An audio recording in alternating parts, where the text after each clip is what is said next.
Hi, friends. This is Pastor Harley with Broadway Church. I want to read to you from Acts chapter 28, verses 3 and 4. It's toward the end of the book. Paul has just he's been on a ship, but they had a shipwreck, and they all became safe to the island of Malta. And this is what happens. When Paul had gathered a bundle of sticks and put them on the fire, a viper came out because of the heat and fastened on his hand. When the native people saw the creature hanging from his hand, they said to one another, "No doubt this man is a murderer. Though he has escaped from the sea, justice has not allowed him to live." He, however, shook off the creature into the fire and suffered no harm.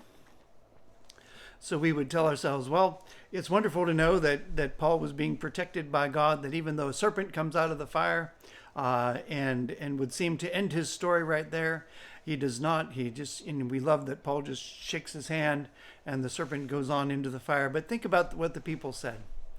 Justice has not allowed him to live. He must be a murderer. And Paul would be the first one to agree that he was the greatest of sinners, that he was someone who had done some very wrong things. He had persecuted the church of God.